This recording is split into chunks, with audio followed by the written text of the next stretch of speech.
Pessoal, na aula de hoje, então, nós vamos tratar aí sobre propriedades da eletricidade juntamente com o magnetismo, ok?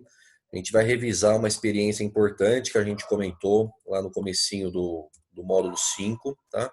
E vamos ver as principais formas como esses dois ramos da física se relacionam, eletricidade e magnetismo, gerando um grande ramo aí, que é o eletromagnetismo, tá bom?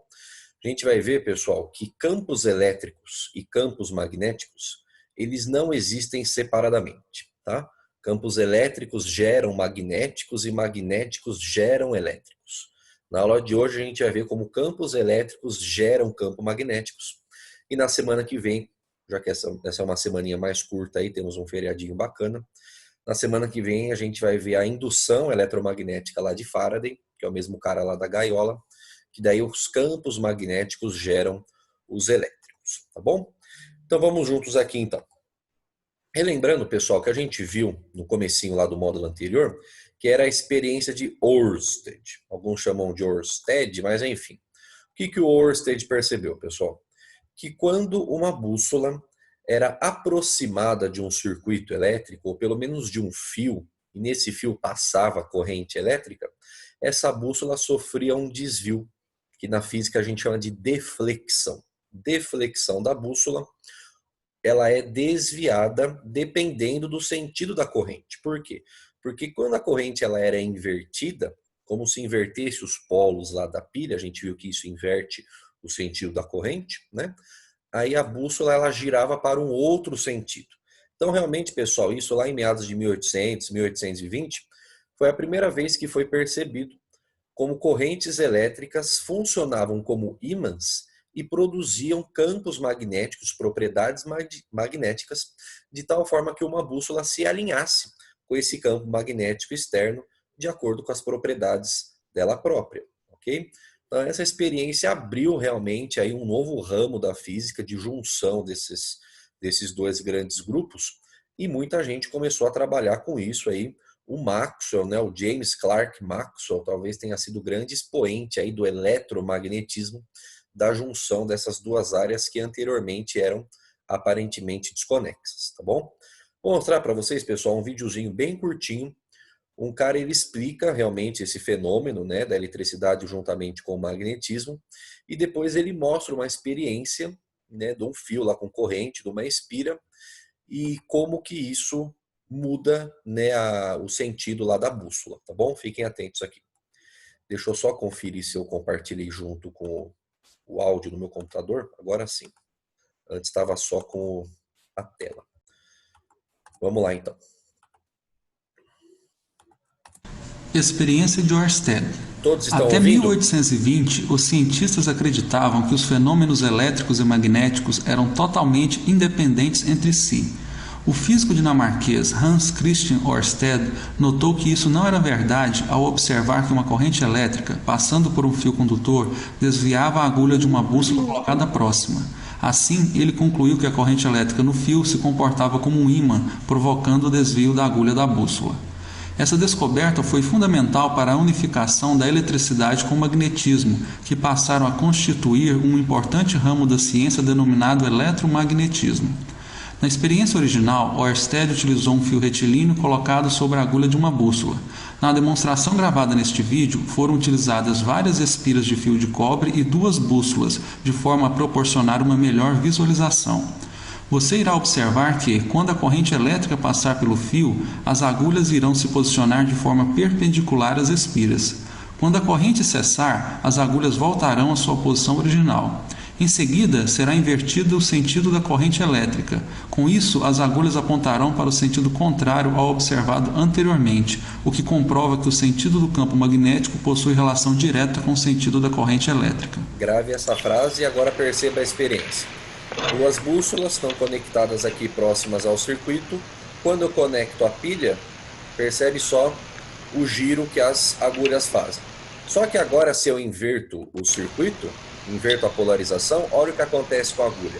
Ela desvia para o outro sentido, mostrando realmente a veracidade da última frase dele, que diz que o sentido da corrente elétrica é ela que manda realmente no sentido do campo magnético. E a gente sabe que o campo, que a bússola, né, ela se alinha com o campo magnético externo, ok? Deixa eu só dar uma reprisada nessa parte da experiência. Experiência de Oersted. Até 1820,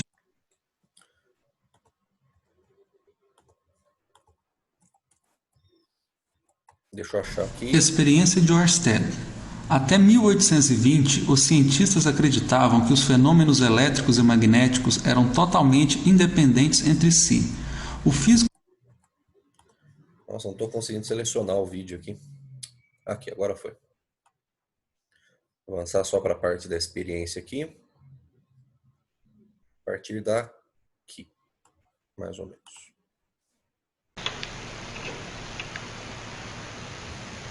Ligou a pilha, desvia a bússola, está gerando campo magnético. Inverte os fios, vai inverter também o sentido do desvio da agulha da bússola, ok? Mostrando o sentido da corrente elétrica, é ele que manda no sentido do campo magnético externo, ok? Beleza? Conseguimos visualizar a experiência? Tranquilo?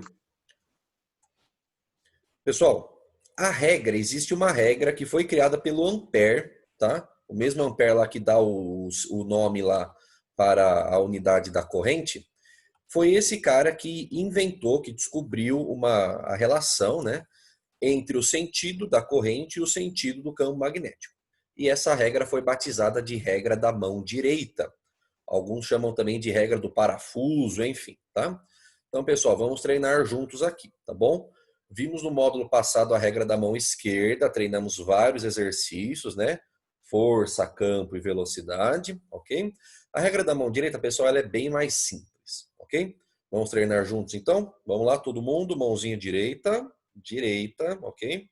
Você vai fazer, pessoal, como se fosse um joinha, tá bom? Só o dedão para cima. E os outros dedos você deixa aqui como se fosse formando um semicírculo, que eles abraçam aqui, tá vendo? É essa a ideia aqui, tá? Então, o que você vai fazer? Quando você tiver o seu exercício mostrando lá um fio, passando por uma corrente, você vai descobrir para onde aponta o campo magnético, tá? Como assim, professor? Olha aqui, ó. O seu fio, pessoal, vai ser o seu dedão, né? O que é linear, que no caso é a corrente, é o seu dedão. Então, a sua corrente no fio, ela está apontando para cima. Então, o seu dedão está para cima. Os outros dedos, pessoal, fazendo esse movimento aqui, de um semicírculo, né, como se estivesse abraçando aqui a sua mão, é para cá que vai estar representado o sentido do campo magnético, tá? Então, olha aqui, ó, dedão na corrente, os outros dedos representam o campo magnético. E para onde está apontando os seus dedos é para onde mostra o sentido do giro do campo magnético. É importante, pessoal, porque tem muito exercício teórico que vai perguntar se o campo magnético está no sentido horário ou está no sentido anti-horário, tá? Então percebe, ó, coloquei a minha mão direita abraçando aqui como se fosse o fio, né? Dedão na corrente, os outros dedos representam o campo magnético, como está nessa figurinha aqui. Então, nesse fio que a corrente está para cima, o campo magnético está girando no sentido anti-horário, tá bom? Todos esses vetores aqui, né, que não são vetores propriamente dito, né, mas esses círculos concêntricos, todos eles representam o campo magnético. O campo magnético ele vai se afastando ali do fio, formando esses círculos como se fosse o desenho que fica num lago, ali numa região de água, quando você joga uma pedrinha, tá? Vai formando aquelas ondas circulares. É esse padrão de campo magnético que é gerado em um fio de corrente. E o sentido dele é determinado pela regra da mão direita. Ou vai ser horário, ou vai ser anti-horário, tá bom? Um outro exemplo aqui, pessoal, por exemplo, ó, nesse primeiro esqueminha aqui, a corrente vai estar para baixo. Então, o seu dedão agora está para baixo, assim, ó. Os outros dedos, ó, fazem esse movimento, que é o sentido normal da sua mão, né? Ó, dedão para baixo, abraça aqui com o restante dos dedos. Esse vai ser o sentido do campo magnético. E nesse caso agora vai estar no sentido horário. Percebeu? E existe, pessoal, uma outra forma da gente desenhar o campo, e muitos exercícios abordam isso. Percebe, ó. Nessa parte esquerda do fio, do lado esquerdo do fio, os seus dedos estão entrando, tá vendo? Para depois do outro lado do fio, os dedos estarem saindo. E não se esqueça que os dedos estão representando o campo magnético. Então, do lado direito, do lado esquerdo aqui do fio, o campo está entrando no plano, por isso que tem aqui o xizinho, tá vendo? E do lado direito do fio, o campo está saindo, por isso que tem a bolinha, o pontinho, que é aquela representação que a gente viu no módulo anterior, tá? Então, existem duas formas da gente desenhar o campo. Ou a gente faz os círculos concêntricos aqui e representa pela setinha onde é horário, onde é anti-horário. Acontece que esse desenho aqui, de forma meio que tridimensional, com perspectiva, nem sempre ele é muito simples de ser feito. Então, a gente usa os símbolos de entrar ou de sair do plano, que a gente viu no módulo anterior, para desenhar a localização correta do campo magnético, tá bom? Sempre pela regra da mão direita. Dedão na corrente, os outros dedos abraçam na direção do campo, ou horário ou anti-horário.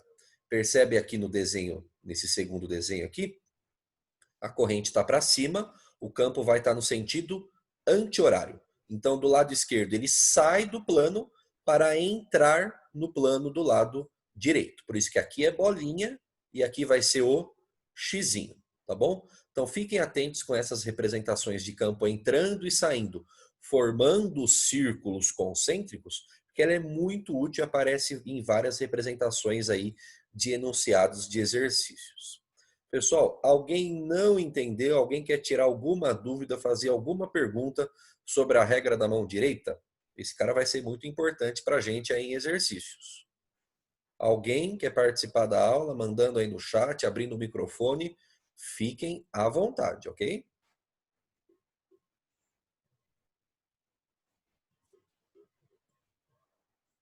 Tudo bem? Entendemos? Ninguém? Opa, alguém mandou aqui. Então, perguntaram para mim se vai ter a velocidade. Não, pessoal. Regra da mão direita só aborda esses dois caras. E que nem na verdade são dois vetores, né? Porque a corrente elétrica não é vetor. Apesar dela ter sempre uma direção e um sentido, ela é uma grandeza escalar. Mas realmente a regra da mão direita só engloba esses dois caras: corrente e campo. Só isso. Ela é mais fácil do que a regra da mão esquerda. Tudo bem? Belezinha? Podemos avançar? Vamos lá. Agora, pessoal, o que a gente vai ver é a lei de Ampère. A lei de Ampère, pessoal, ela mostra como que eu vou sentir um campo magnético que foi gerado por uma corrente, que foi gerado por um fio que está passando corrente, né? E eu vou estar lá a uma certa distância desse fio, né? Se eu estiver mais perto, é obviamente que eu vou sentir o campo magnético mais forte, mais longe eu vou sentir o campo magnético mais fraquinho. Então, o que a gente vai ver, pessoal? A regra da mão direita, ela mostra para onde aponta o campo magnético, né? Qual é a direção e qual é o sentido? É horário, anti-horário, entra ou sai do plano.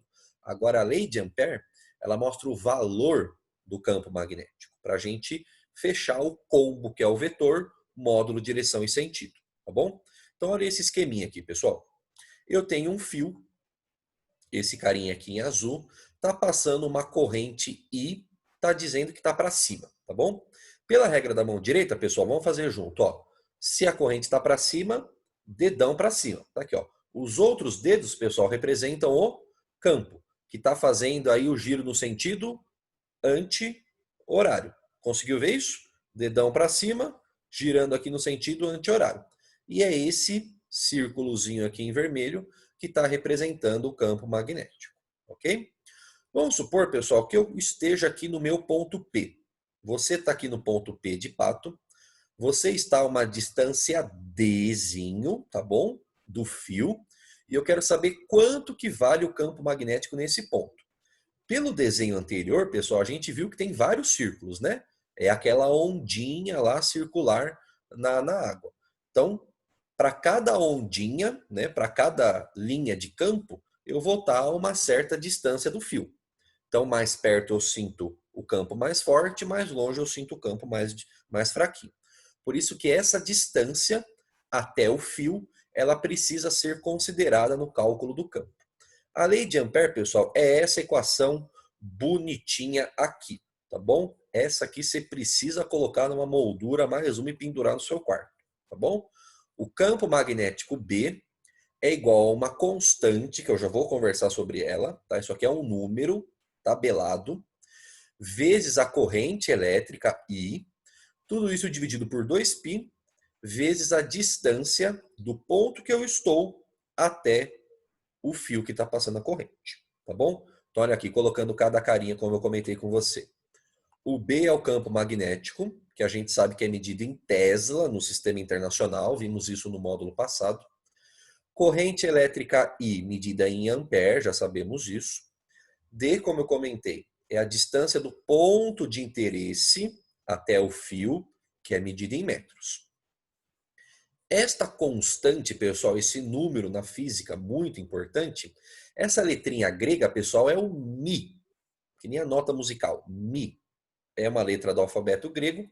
Então, o Mi0, tá? É essa constante, Mi0, ela representa a permeabilidade magnética no vácuo. E a gente aproxima, pessoal, para fins de cálculo, para facilitar a nossa vida, viu? O ar para o vácuo, tá bom? Então, permeabilidade magnética no ar ou permeabilidade magnética no vácuo. Esse é o significado do Mi0 para a física, tá bom? E como eu falei para você, pessoal, ela é uma constante, ok? Ela tem um valor fixo. Qual é o valor fixo do Mi0 que nunca vai mudar? É 4π vezes 10 elevado a menos 7, tá bom? Não se esqueça, pessoal, que me mandaram aqui no bate-papo, essa letrinha, quando ela não tem um significado assim de uma grandeza, de uma constante, né? Quando ela é um submúltiplo, ela significa micro. É micro, lembra? Que é o 10 elevado a menos 6, né? O nano é o nzinho minúsculo, que é 10 elevado a menos 9. Mas não esquece, pessoal, que para essa letra Mi simbolizar o micro, que é 10 elevado a menos 6, ele tem que estar acompanhado de uma outra grandeza, né? Então, micrômetro, né? Micrograma, microampere, né? Aí sim vai ser 10 a menos 6 daquela grandeza, tá bom? Mas esse carinha aqui, do jeito que ele está escrito, apesar de ser a mesma letra, ele tem um significado de uma constante na física, tá bom? 4π vezes 10 a menos 7 é o valor. Você não precisa decorar, de tanto que a gente vai ver nos exercícios, a gente vai acabar lembrando aí, mas isso o exercício te dá, tá bom? É que nem aquela constante lá da lei de Coulomb. Lembra lá o casinho? Constante eletrostática, 9 vezes 10 elevado a nona. A gente acaba lembrando de tantas vezes que a gente usa, mas o exercício vai te dar. A pergunta que eu faço para vocês, eu gostaria da participação aí no bate-papo, no chat. Qual é a unidade do Mi0? Qual é a unidade da permeabilidade magnética no vácuo? Quem vai conseguir fazer isso para mim, pessoal? Como que eu descubro a unidade deste carinha Mi0? Vou te dar aí 48 segundos para você resolver isso para mim. Qual é a unidade da permeabilidade magnética no vácuo?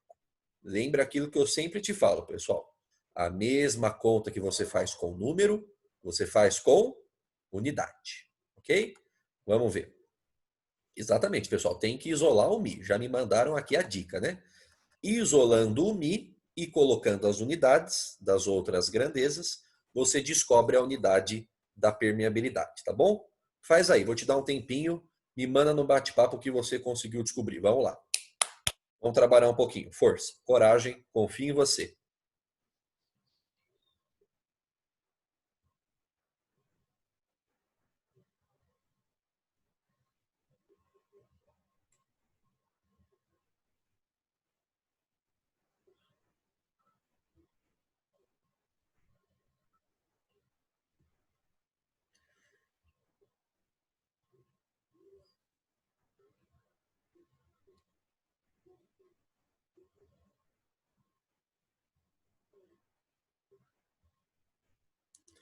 Já temos a primeira resposta aqui, vamos ver.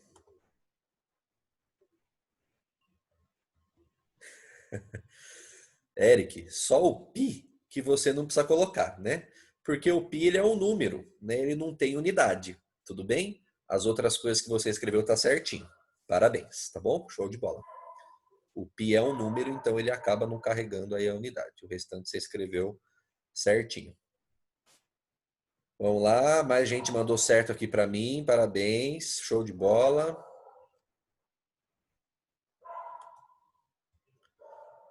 Deixa eu responder aqui. Alice, você esqueceu uma coisinha. Tem um cara que você esqueceu de colocar a unidade, tá? Dá uma olhadinha aí. Vamos lá, mais um tempinho para o pessoal terminar de tentar. Vamos lá. Qual é a unidade da permeabilidade magnética no vácuo? A unidade do μ0. Certo, Breno? Parabéns, querido. Show de bola. Breno acertou. Então, Eric, esse esquema que você mandou aí da unidade do radiano é quando a gente avalia ângulo, né? Radiano é a unidade de ângulo no sistema internacional, não é o grau. Aí existe aquela conversão, né, entre graus e radianos, que 180 graus equivale a π radianos, né? Que daí eu não posso dizer que é o π que tem unidade, né? É uma unidade de grau, né? O π é simplesmente o número que foi feito para realizar a conversão, né? Então não dá para dizer que nesse caso o π vai ter unidade, né? Quem tem unidade é o radiano, é o grau, né? Mas nesse caso aqui, pessoal, o π é o número mesmo, né? O número 3,1415, etc. e tal. E esse número não possui unidade, ok?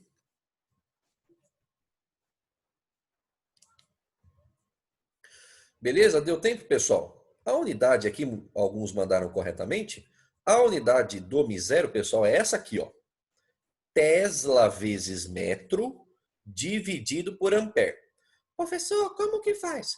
Isola não, né? Isola o μ0, pessoal. A corrente que está multiplicando passa ela dividindo.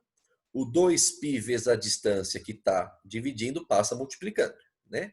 Aí você encaixa não os valores das grandezas, mas as unidades, né? Então vai ficar. Vou escrever aqui, ó, para você como vai ficar. Peraí. Aqui, ó. Então, se você isolar o μ0, vai ficar, ó, μ0, lá vem os meus dotes artísticos, olha só. Campo magnético B, subiu o 2π D, eu subi, porque ele estava dividindo, e a corrente que estava multiplicando, eu passei ela dividindo, ok? Então, esse aqui é o μ0 isolado. Agora, pessoal, a gente não vai resolver com número, a gente vai resolver com unidade, né? Unidade do campo magnético, Tesla, tá aqui. 2π, pessoal, não tem unidade, é um número, né? Então não precisa colocar nada. Unidade da distância, metro. Embaixo, unidade da corrente, ampere. Por isso que a unidade do μ0, Tesla vezes metro, dividido por ampere. Tá bom?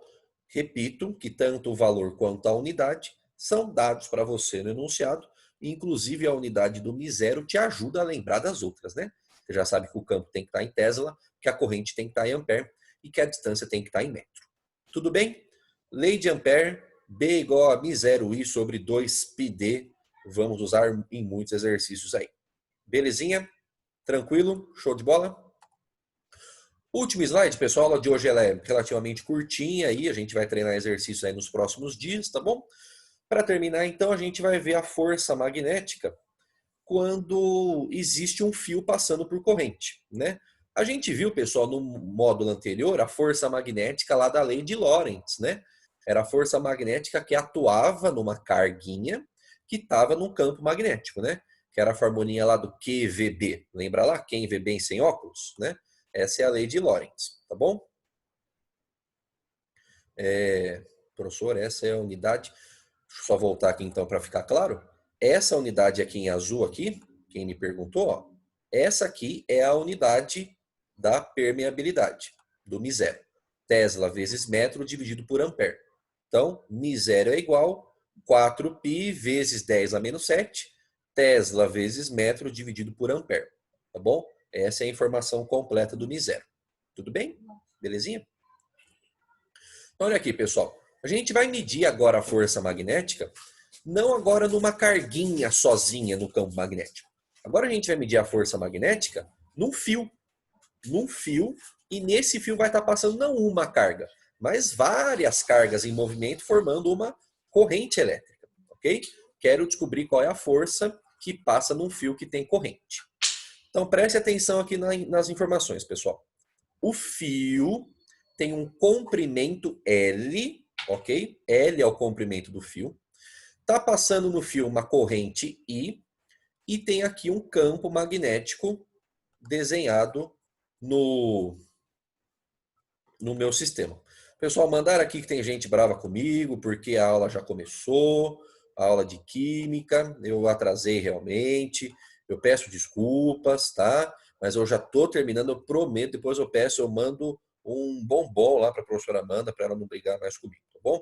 Em 2 minutos eu encerro, prometo para você. Mas foi por causa daquele probleminha básico que a gente teve no computador. Vamos lá, vamos terminar então. Pessoal, depois eu gostaria, como você vai ter acesso a esse slide e essa aula gravada, que você tentasse encaixar os vetores força, campo, na regra da mão esquerda, tá? Você vai ver que vai dar certo. A força entra, o campo está para a direita e a velocidade vai estar para cima.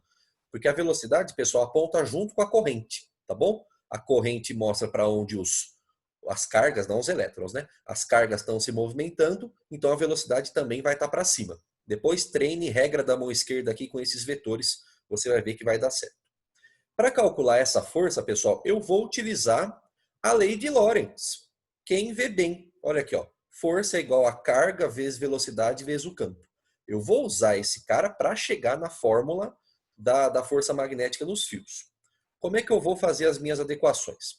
Nós vimos, pessoal, lá no bimestre passado, que corrente era carga dividido pelo tempo. Lembra disso? Dá uma olhadinha no seu caderno no bimestre passado que você vai ver. Corrente é igual a carga dividido pelo tempo.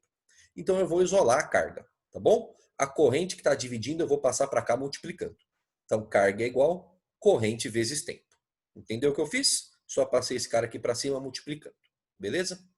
Eu sei, pessoal, que a gente vai ter aqui um movimento uniforme, né? Não tem aceleração. Então a velocidade é constante.